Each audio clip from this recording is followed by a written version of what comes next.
Hi everyone, it's Brian with Stockcalc. In this short video we're going to demonstrate the quick discounted cash flow tool we have on the website.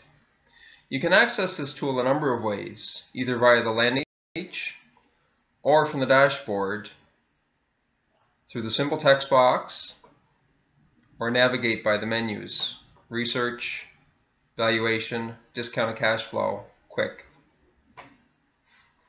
I'm going to load Apple to demonstrate the tool. So I type AAPL and select it from the drop-down. You can see there are a number of elements that are loaded into the tool initially, and a value per share calculation is done. I'll walk through these. We had to make some assumptions in order to do the value per share calculation initially. So we've preloaded assumptions of 5% growth rate for years 1 to 3, the next 3 years, and 3% thereafter. We also had to calculate a weighted average cost of capital for the over 8,000 companies in the database. So please be aware of that and please be cautious when using these. The free cash flow, interest-bearing debt, preferred shares, and common shares are taken directly from the database. As I said, the purpose of this tool is to test what-if scenarios for the different companies. So Apple is a fairly high growth stock.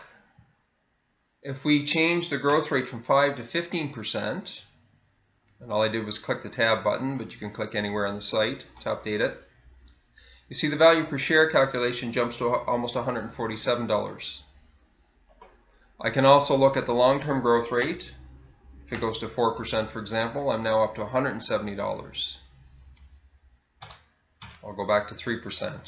In the very long term, companies will generally grow not much more than the rate of inflation. The real changes in growth rate tend to occur in the earlier years. The cost of capital also has a very dramatic impact on the value per share. So here we have a 9.8% cost of capital.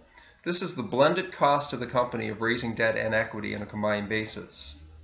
If this was to be reduced to 8.8%, for example, you see again the value per share would jump from $146 to $173. Conversely, if it was higher, up over the 10% range, we would be back down to $127. We have a weighted average cost of capital tool on the site as well, so that you can test different scenarios to determine what the cost of capital should be for the company. We'd like to add the note that for financial companies, I'll use TD on the Toronto Stock Exchange as an example, we use cost of equity and net income as they provide a better proxy for the value per share calculation that we're doing. The rest of the assumptions and calculations are similar, it's just these two elements have been adjusted for both banks and insurance companies.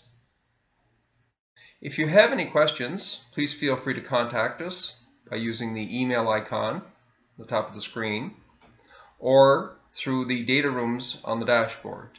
You can post comments directly there. We thank you for using Stockcalc.